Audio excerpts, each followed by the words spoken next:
motherfucker. Stay tuned, stay tuned, stay tuned, stay tuned. Hey! Stay, what up, boy? How you doing, man? Chilling, great one. How you doing? Very great, man. I just want to say thank you so much for coming on here, man. It's an absolute honor, man. It means so much. I know by watching you, watching your interviews, watching you over the years, what kind of a person you are, I mean, like, not only have you long lived this leg, you lived your dream. Like you lived your dream, but also you do it in a humble way and you give back. You didn't have to come on here tonight for what? You're a giver. You like to help people, and I appreciate you. Appreciate you, man. I appreciate what you do out there. You did very well out there, man. You're a funny dude. You're very intelligent, man. I enjoy watching you. Very talented, man. Very talented. Definitely. I appreciate it. That's dope, and I love that you're involved in the battle rap shit. You've always been 1 foot in. You loved it. You mess with Lux and them guys. You were gonna start You probably don't even know. Like, I've been messing with the battle rappers like when Lux was in the video stores, right? And I'm probably one of the only dudes in the industry that was really paying attention to them. And one day I was watching watching some battles, right? Because it started with me with from the beginning. It's always been battle rap from the beginning. But I'm saying in y'all era, I was watching Serious Jones and Mook. From then on, I started really watching. And one day I was watching. I said, "Yo, these dudes are so talented, man." I said, "This shit should be on television." So HBO, when I did Def Comedy Jam on HBO, they always wanted me to bring them a television show, but I never had a show to bring them. So I said, when I was watching the battle, I said, "Yo, I need to call Lux and tell this shit need to be on HBO. We need to put because of curses and all that. Couldn't put it nowhere else but HBO." So I said, or either Showtime.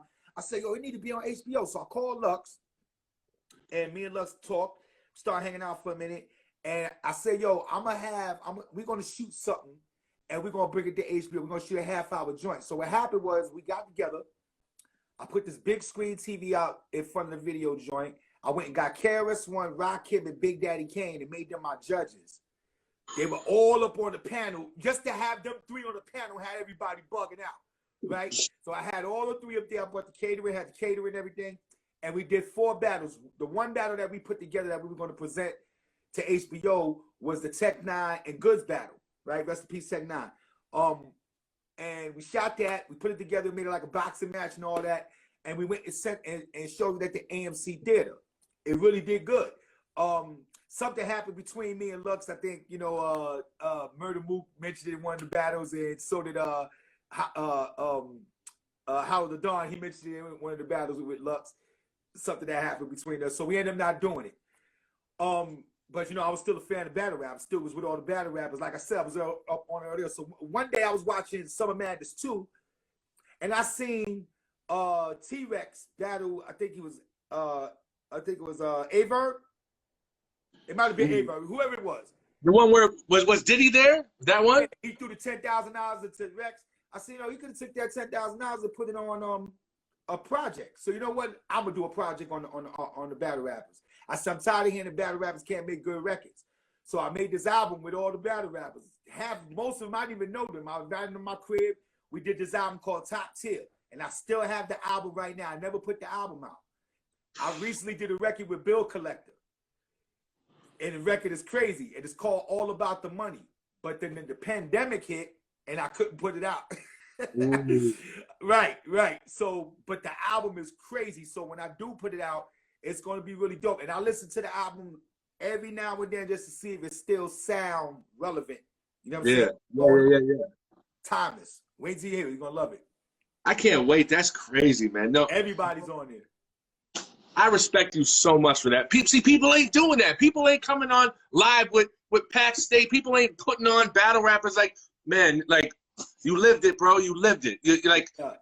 It's one thing to live since you started at 8 years old and then become such a legend and be so respected and then giving back. Like, bro, like, bless you, man. You got it, man. You got to understand your blessings, man. You got to understand where you at in life and what your position is, and that you was that dude. I was that dude getting the door closed in my face trying to get in the radio station. And when I went to the Apollo, they would let me in the Apollo. And my first record ended up, when I got my first album deal, my very first song, the very first single was called The Apollo.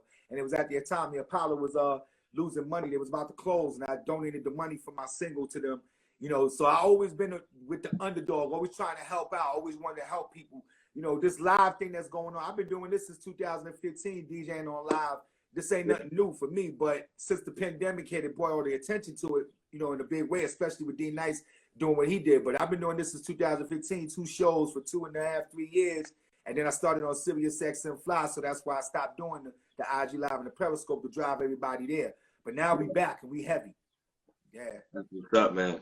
Yo, I mean, aside from, you know, there's the Lux and that era, and even right now, but let's talk about your era growing up. Who was the best battle rapper back then? Who was someone that no one could see? No one could see. Starting from the beginning, right? If you want to talk about who was like the dudes you didn't really mess with, it was like Kool Moe Dee. It was even before LL came in years later, but like it was Kool Moe Dee, it was Melly Mel, it was Kaz, Grandmaster Kaz. These were the superheroes at the time, because at the time before there was records, there was the tapes, there was the live jams. So all those tapes was like albums. They were like gold in the street, because you didn't, a lot of times when you was too young, you didn't get a chance to go and see it because you was too young, but you heard those tapes, and those tapes became so legendary, all the routines from the different groups. Perfect example, Force MDs, the singers, the Force MDs, they were the Force MCs first. And they used to battle Cold Crush and Fantastic Five and all these dudes, and they used to battle with songs. Like they would take songs from the television, F Troop and Happy Days and all these things, and write songs to those melodies and do them in routines in the parties. And the people used to lose their mind, and they were so good that they were offered a record deal, and that's how they became the Force MDs, and they made records like Tender Love and all that. But first, they was a rap group, and you know that essence of not having a record out, you had to go with the break beat and just the rhyme in front of the crowd, and that's how you rocked. There was no records out, and then when the records came out, it still wasn't. Because when they were making hip hop records then, they were making it with a band. So it wasn't like really samples yet, because you didn't really know how to do that yet. That wasn't out yet. It was really more playing the music, and it didn't sound raw enough, but it was dope because it was a hip hop record and it was in its conception. It was the first thing going on. So you took it how you took it. As the years going by, when Marley Marl came and he started sampling the kick and the snares and stuff like that, then the sampling came out. Then the way rhyming came was different. But in battle rap, you had dudes that, like when Busy B, they used to have these conventions, these MC conventions. And it used to be all these different dope MCs. They used to come and do their show. And Busy B came on one time. And Kool Moe Dee. And Busy B was like a flamboyant dude. He wasn't a real spitter, but he was the dude that rocks the crowd no matter where he went. He had the crowd going crazy just by chance and making them say whatever. But he was a real kind of braggy kind of guy, which was dope. That's what's dope about him. But Kool Moe Dee had an issue with him.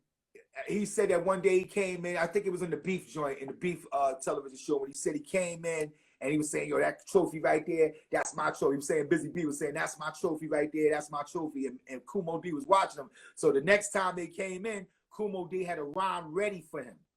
Busy B didn't know what was going to happen. This rhyme that Kool Moe Dee said circulated around the city on the tape. I remember the day I was in a community center. We was all in the community center, and right after, it was a party, and right after the party was over, this kid came in with this big-ass radio, and he's playing this shit, and the whole room just stopped and was listening to this.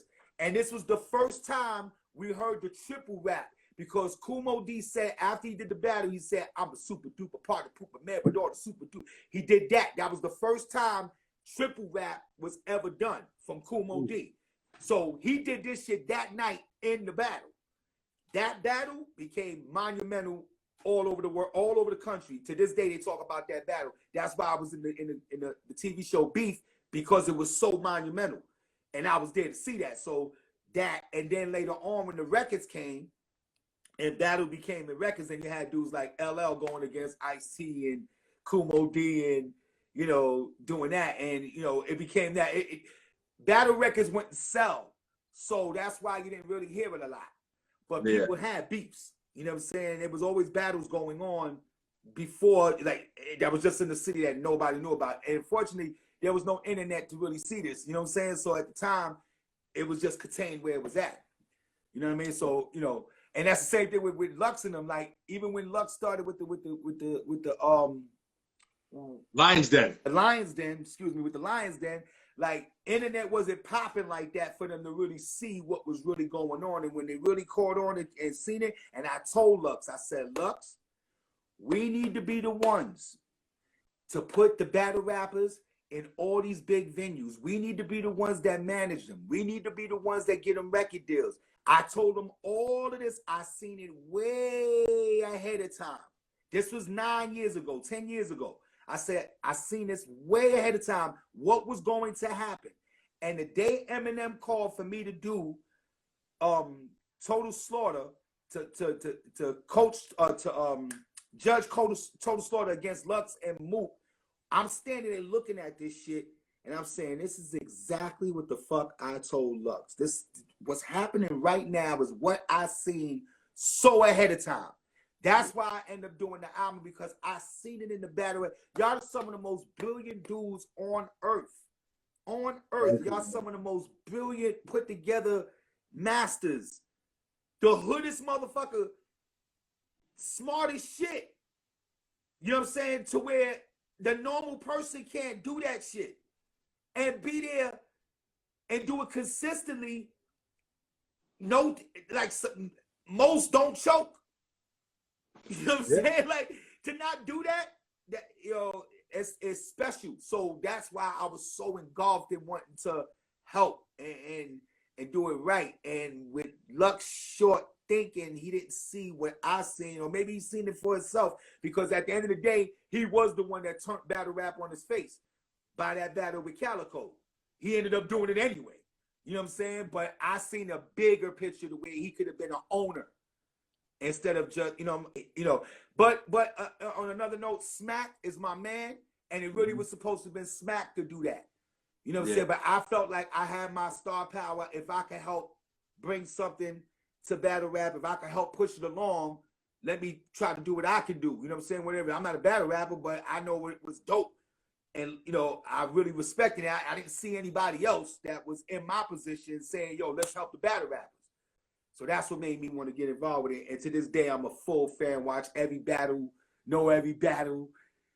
That's mind blowing to me. Some of these battle rappers, bro, like I'm not speaking for them, but some of them might think that, like, you know, oh yeah, everyone's my fan. Me, when I find out people are watching me, I'm mind blown. I'm mind blown. You know who I am. I seen Big Daddy Kane. He was on IG Live saying I'm his top 3 favorite. I was mind blown. When I bought Kane there, like I said, I bought Kane, KRS, and Rakim. They didn't know what to expect. They just coming on the strength of Kid is my man. I'm there.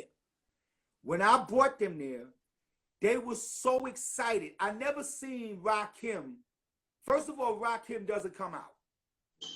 He doesn't even come out. Like, he's the type of dude that's very closed in. I went on tour with Rakim and got a chance to really, I know him for years, but I got a chance to really know him. And he's a closing dude. I asked him, I said, yo, Rob, how come you never do records with other rappers? He said, kid, because I like rappers. He said, there's dudes I like, he said, but they may say things in a rap that I may not agree with. And if I'm on the record with them, it's like I'm okay at what they said. So I just don't get on records with rappers. Got it. So that's the type of dude he is. This dude sat there with KRS and Rakim. All right. And remember, in their day, they had rivalry. They had rivalry. They were the top dudes. You know what I'm saying? So they had the rivalry. In the hoods, it was who was better, KRS or Rakim. It was always that. You know what I'm saying? So they're sitting there watching this shit. And remember, it's packed. It's hot. Everybody's sweating, drenching with sweat. At any moment, they could have said, yo, kid, I'm out. You know, I've been here all day. Yo, they stayed from the time it started to the time it ended and was enjoying that shit like no other. They loved it so much, and they told me about it. And that's how Kane started getting into the battery. That's how Kane know about you, because he started with what we were doing. it brought that attention like, oh shit, this is different. And this is where they come from. You see what I'm saying? You gotta remember, I just did a joint with KRS-One, a 20-minute freestyle we just put out on YouTube. Matter of fact, we just did the last New York concert. You just did one with KRS-One? We just did the last concert that before the coronavirus hit in New York, and then we did DC the next day. And that was the last 2 concerts that DC seen in New York scene. We put this 20-minute freestyle out where I'm cutting break beats and KRS is rhyming for 20 minutes over the break beat. It's on YouTube. We did a video for the first part of it, a short video for the first part of it. That's on YouTube too. When you get a chance, you can watch it. It's crazy. It's crazy. When you hear it, you're gonna bug out. I can't wait. Yep. Yep. So yeah, I stay in it, man. No matter what the coach is, no matter how it go, no matter what the years is, I stay in it. I play trap music better than the young boys. Like, my shows is always ram-packed, and you know, people come see me all over the country whenever I'm doing my shows. So I love what I do, man. It's all gravy. I mean, fuck yeah, bro. You know what I mean? Listen, you're not only known, you know, by a lot of people credited as the godfather of the mixtape shit, but also credited for maybe the first person who mixed, you know, R&B shit with vocals with hip hop drums. You know, you had your Stephanie Mills joint, and which may have spawned like the whole Bad Boy shit and stuff like that. Is this correct? Absolutely true. I did on my mixtapes, I did this mix with Stephanie Mills and the Impeach the President beat, and it changed the game. Like when the people heard that, you know, my tapes was doing it changed the whole game, period. But this one mix, it changed the R&B game. You now had to have an R&B record with a break beat. So when Puffy started doing those things, he was influenced by my tapes. He was influenced by the way I was doing my stuff. And, you know, he started making the records like that. Now, me flying high with the DJ, and I wasn't thinking about doing it that way. You know what I'm saying? Had I thought doing it that way, then I would be in Puffy's position. But he was thinking doing my shit in a different way with the records. The same way, but just with records. And, you know, he became that. So that's what he was doing. But that's how it all started, from me doing that Stephanie Mills mix. And then, you know, DJ Ron G came and started doing his mix. I didn't do a whole bunch of mixes on my joint. Just special mixes that stood out, and that was it. And you know, and it became big. So when I got Stephanie Mills, when I was in Indiana last year, my Indiana promoter, Amp Harris, who manages Stephanie Mills, he been my promoter. I've been doing Indiana for 20 years, I think, Black Expo every year. And he manages her, and I was doing Indiana last year. He called her to tell her to meet me in Indiana because I was telling him the story about this thing. He told her to meet me. I look on the side of the stage, and she's right there. She comes on the stage, and we perform a joint right there live. Never practiced it. I never met her before. None of that. We did it right there, and it blew the internet apart. She was on the internet. It went crazy. And it was so monumental. I got calls from everybody, all kind of actors and every kind of hip-hop person, every kind of sports person. Hit me, yo, kid, that shit there, that did something to my soul, kid. Because they grew up with that mix. Then to see it done live with Stephanie Mills, and it was the first time ever done it, and we never rehearsed it, and it came out so perfect. I even stopped her. Like, she was ready to keep going. I stopped her and was like, yo, I'm good. That's enough. I'm good. It's done that little bit. I'm straight. And me doing that even was bigger than me letting her finish. Right. You feel what I'm saying? That's crazy, man. That's crazy that you even, like, you know, incorporate and just have the confidence and just knowledge and like the ear to know that. Like my homie Nino Bless, he said he was out, I think it was in Dallas or something like that, and he said that you were DJing somewhere and you were playing all kinds of shit, some Scarface, some gangster shit, and the next thing you know, fucking Sweet Dreams came on and the place went crazy. Lost their mind. Yeah. That's what it is. It's you. It's the same thing you do, Stay. You know, how I look at it is this, right? I'm a fan of what I do. So I look at it as a person that pays a ticket. Before I even go there, a person that reads a flyer, yo, I want to go to this. He gets dressed. He got to get there. You got to pay for gas. You got to pay to get in. He got to buy a drink. He meets somebody, got to buy them a drink, and he's doing this because I'm in the building. So how do I not give them the best I can give them? You got to look above the surface. It ain't about somebody paying you, just getting your money, you popping you the shit. No, it's not that. It's beyond that. There's so many people that's the shit that they can go see. You're a chosen one. So if you're a chosen one, how do you not respect that as much as giving people everything they think you can give them when they pay their money or their time to come and see you? You're the one person. Now, on the other side of that, you're the one person, you and I are one person in front of a whole crowd of people that we don't know. All these people, we don't know none of these people. Different attitudes, different personalities, different ways of looking at things. It's you against all of them, and you have to satisfy all of these people at one time. And if you don't, you have the internet to make you look crazy. So how do you be professional enough to pull that off? It's not about you. It's about the person that's looking at you and how that person would want to feel if you was that person. How would you want to feel if you was looking at you? What would make you look at you in a way that is better than the next battle rapper? What would make me want to pay for me to come see me again? That's how I look at it. I look at it like the dude in the tub when you're in the shower and you singing your favorite song. You can't sing worth shit, but you singing the song the best way you think you sound good in that shower. That's how I look at it. Like, nobody's around. I got to be the best I can be, even if nobody's around. So that's where it comes from, the love of it. It comes from really struggling, being in it from the beginning and really working all the way up instead of being an overnight sensation, grabbing something, slapping my name on something, I'm all of a sudden out. No, you got to go through the struggle. And that's the same thing I show my daughter Vina Love, that's doing well. She works to get where she has to go. It ain't no overnight sensation because Kid Capri is her dad. No, you got to bust your ass the same way I did, and you're going to appreciate it the same way I do. And it's the colors is going to fly the way it's going to fly for me once you show that you put the work in. And that's the difference between somebody that gets on stage and you can see if they just doing it because they want to be a part of it or they really about it. Everybody want to be a part of it, but it's not for everybody, but everybody want to be a part of it. You know what I'm saying? So that's what I'm saying. With what you do, you got to look at it this way. And I look at it the same way. I'm one speck out of a billion people that can have attention on me.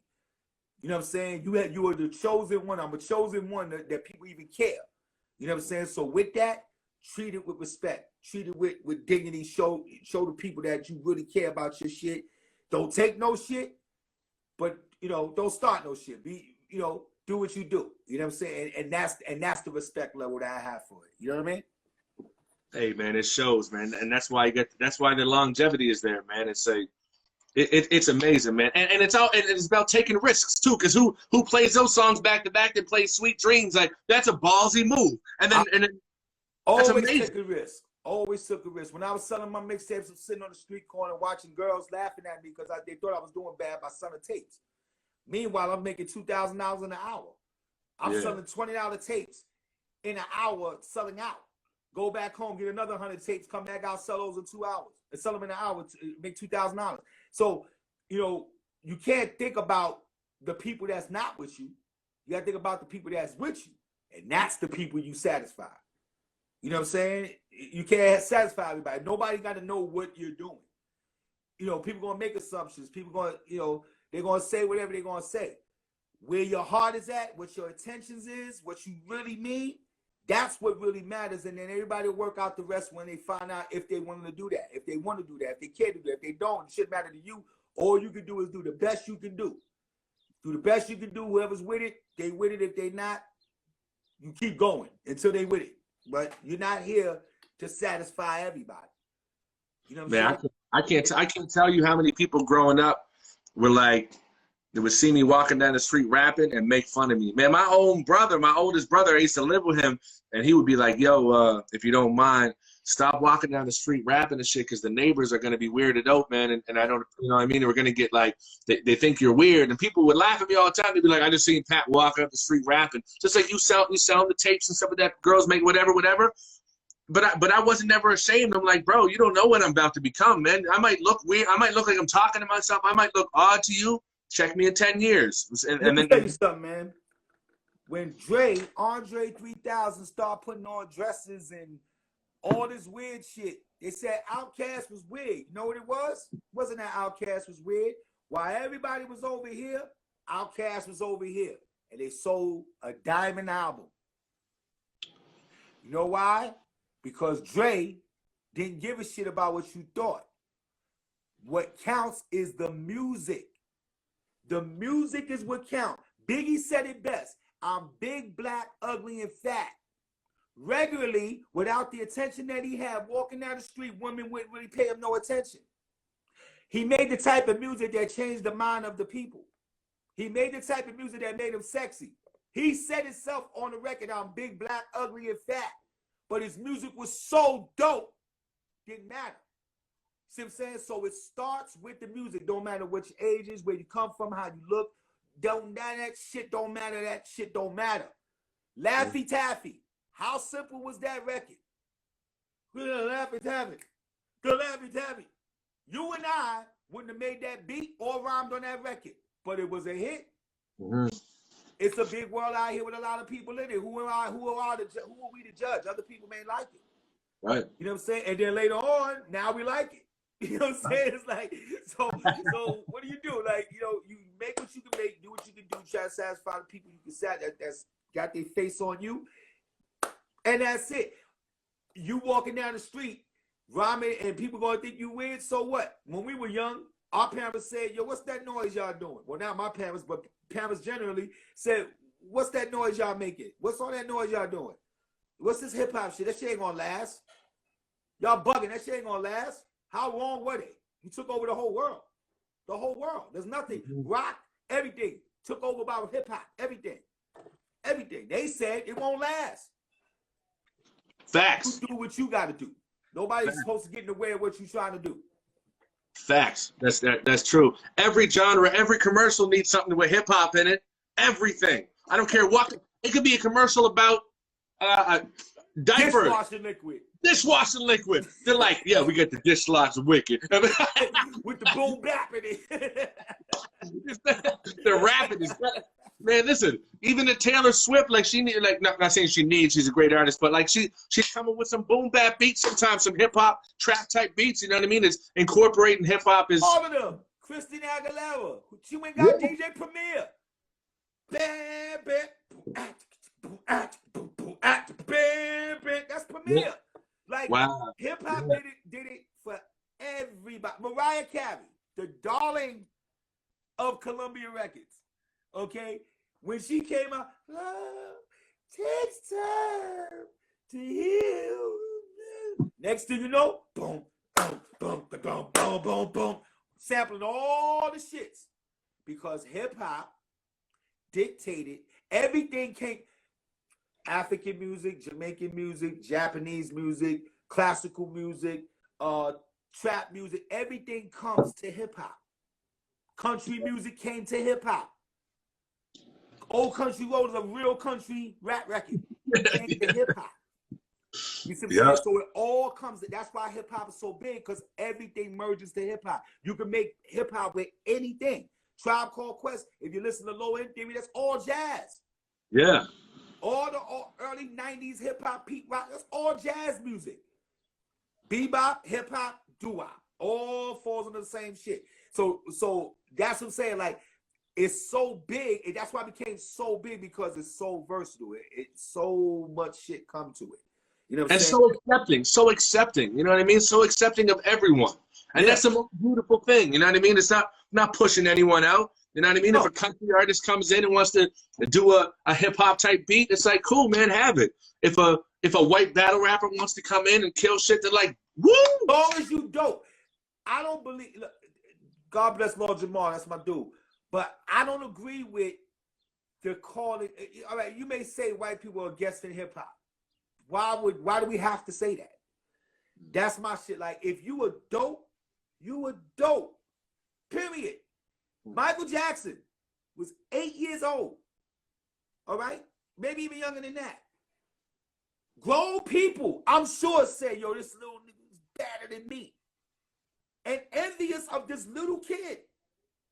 Right? Okay. Same thing. So nobody can say who has the right to do this and who has the right to do that, or who should be here, who should be. If you dope and the public accepts it, That's it. Eminem's one of my favorite. Yeah. He is. He's one of my favorite on wax. As far as lyrics is concerned, I'm not gonna say he's better than this one or that one. He's one of my favorite. You know what I'm saying? Is he a guest in hip hop? Maybe. But why does that make a difference? You know what I'm saying? Like, it don't make a difference. But Lord Jamal, like, he has his feelings and his opinions of it. You can't knock that. But I feel like if you dope, you dope. It really shouldn't matter. That's like saying if a Chinese dude come in, he's a guest in hip hop. If Indian come in, he's a guest in hip hop. What difference does it make? Yeah, and one thing about M is, like, you know,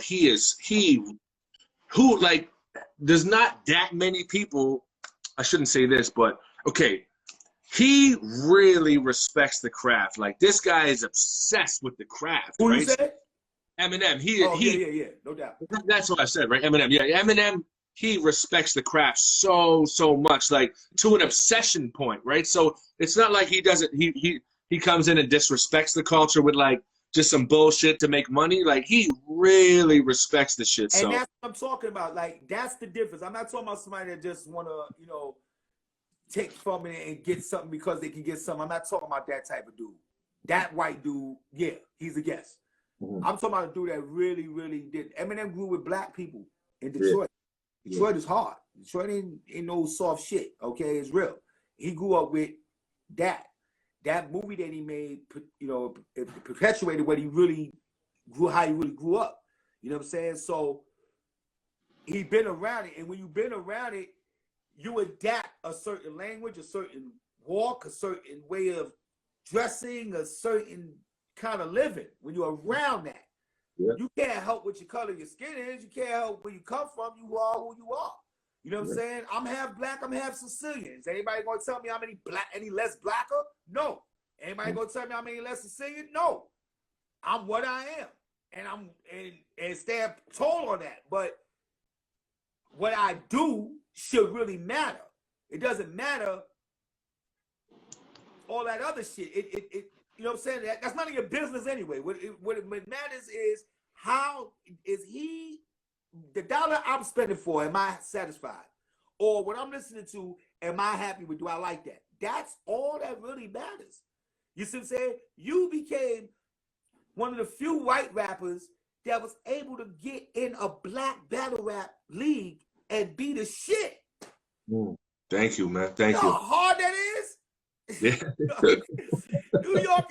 New York's tough, bro. New York is tough. I used to host the Apollo. I watched people get booed. They didn't even make it to the thing you rub yet. Just the way they walked out got them booed.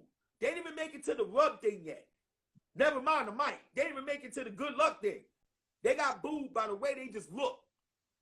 Yeah, the way they walked out, the way they came just on stage. Just the way they walked. Just the way they walked out the back of the backstage onto the stage. The way they walked or the way they looked, what they might have had on, the whole place just erupted. Boo! Boo! And I'm standing there and gotta host that. I gotta calm them down. Wow. The roughest place you could go to is the Apollo. Your ass ain't right, you gonna know it that night. This is going on for generations. This has been going on for years. It's still like that today.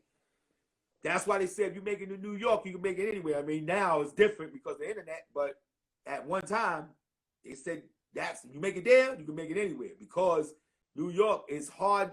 We're so advanced with so much, with language, with fashion, with music, with so much shit for so many years that it's a certain kind of narcissist type of, not even really meaning to be like that. It's just because of that. It's because of all the luxury of having these things. It makes you like kind of there. You know what I'm saying? Like, that's when we go to other places, they'll say, yo, New York, they talk a little rough, or they're a little aggressive. It's because we live in a city of 9 million people and you got to move fast. Everything is fast. Everybody's trying to con each other. Everybody, you know what I'm saying? It's like that. So, you know. Yo, I never got so much love. Like, when I came to New York to battle, I never got so much love. Even when I go to Houston and like when I bet in Smack in general, URL, I never got so much love, man. When they love you, they love you. When they hate you, you got a problem. But when they love you, you good. Oh yeah. Ice Cube. I watch Ice Cube. in the middle of them the takeover, the West Coast takeover, Ice Cube came to the Apollo. He did 5 sold-out shows. The reason why he did 5 sold-out shows because it sold out 5 times of the people. I watched them rip the damn banister off the balcony because they were going so wild for Ice Cube. They were losing. They ripped the banister off and threw it down and hit this girl in the head down the bottom floor. Yo, they were going so crazy for Ice Cube. They love Snoop, love Dre. You know, New York accepted you if you was dope. The South always felt like New York shitting on them because, you know, it wasn't that New York was shit. I was playing tricks on me and Outkast before anybody on the radio. That's why I got the plaques. Yeah. But as a whole, New York it was so contained that they didn't really see anybody else outside of it coming in. You had to be really dope. Your shit had to be dope. But what's dope to New York may not necessarily be dope to somebody that live in Mississippi. What's dope to somebody in Mississippi may be a little bit more easy back, more laid back, more slower and cool. That's what's good for them.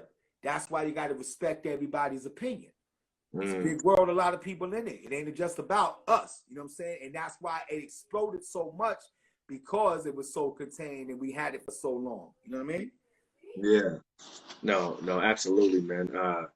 I'm lucky. Like when everyone told me when I came to New York, they're like, man, you better be on your A. And I was like, oh shit, man, it's pressure, man. This is New York, but it was great, man, and what a blessing.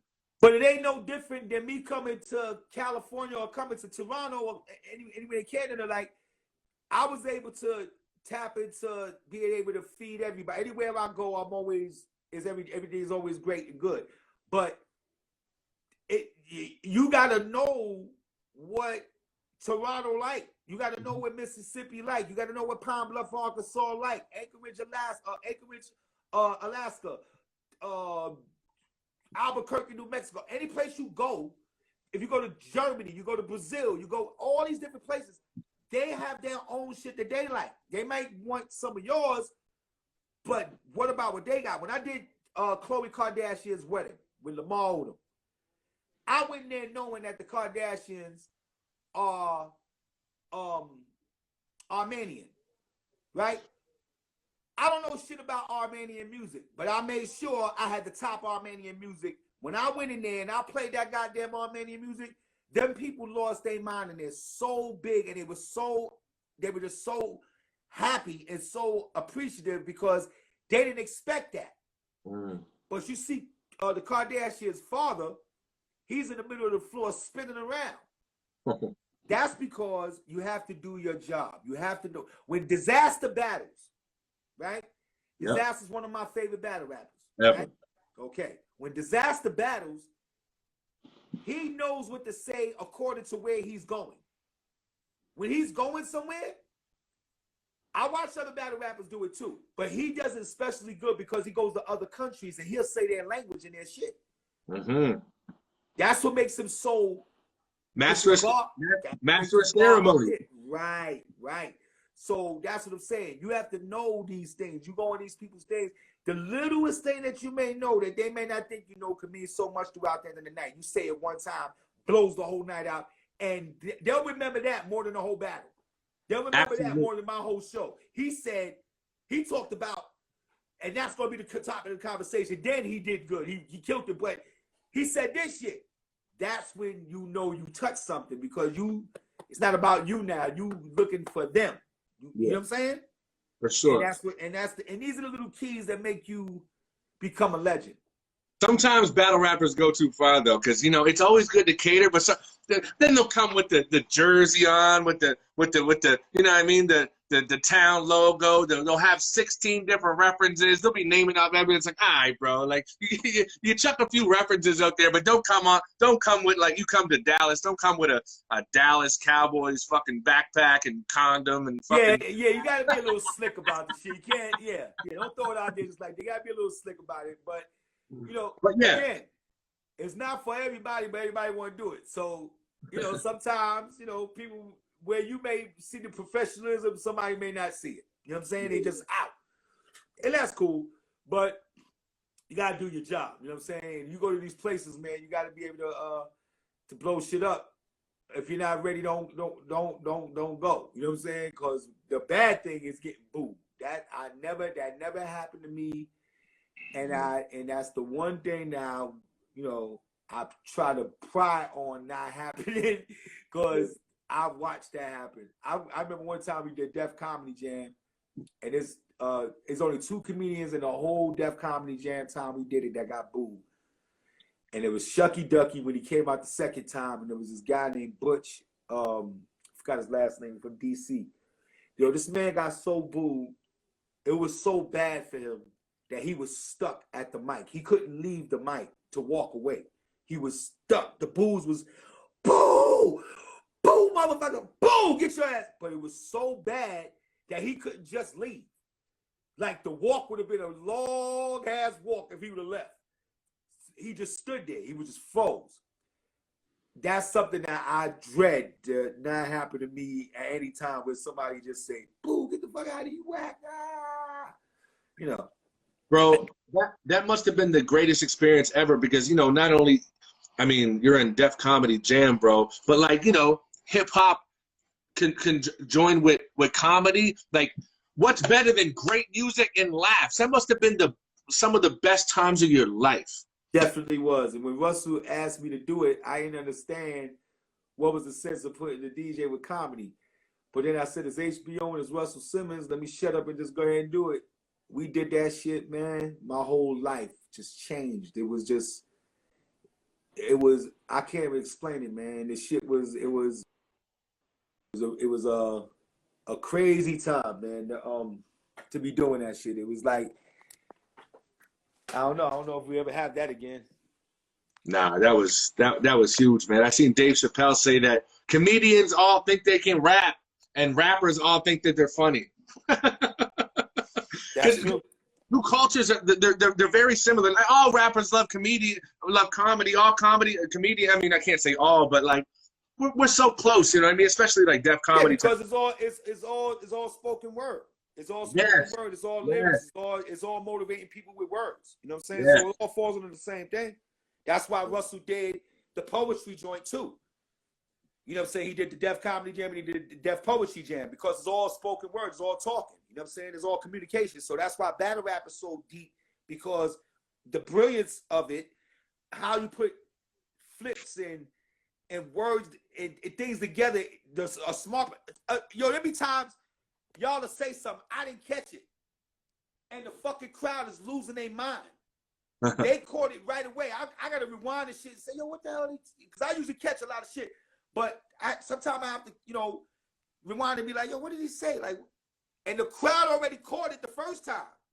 So there's people that's just as brilliant as y'all that's sitting there listening to this. You know what I'm saying? And there's some dudes out there that probably could battle rap their ass off better than y'all. And y'all won't know because they nobody. They don't have no name. You know what I'm saying? There was a Michael Jordan somewhere else while Michael Jordan was being Michael Jordan. You didn't know about it, but he was because he was somewhere else. You know what I'm saying? Yeah. There's another Kid Capri somewhere there's a bunch of Kid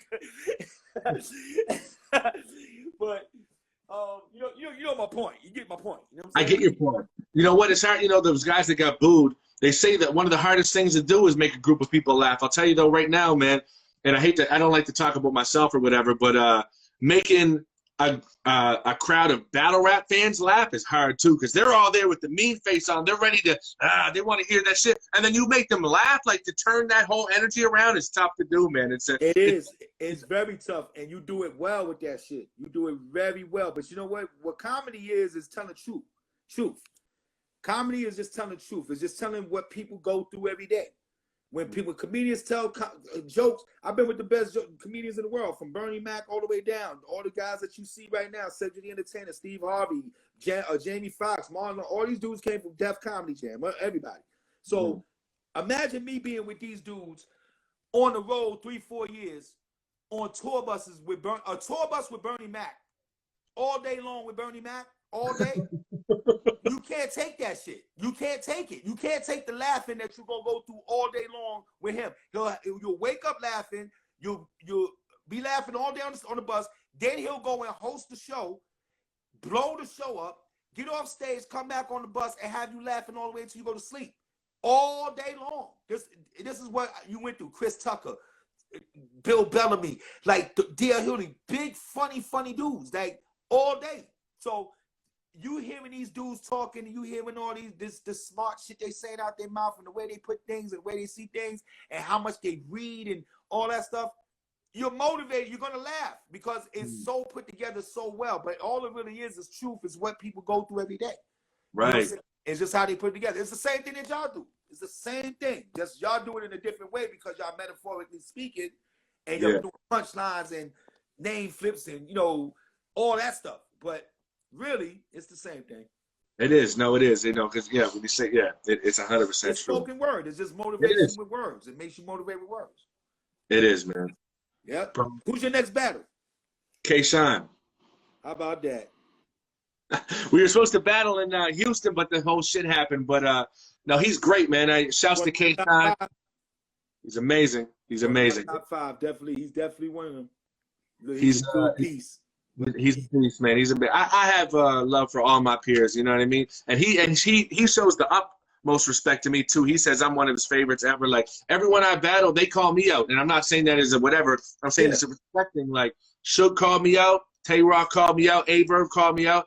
You know what I mean? And that's what they're gonna do. And I smoked all of them. How about that?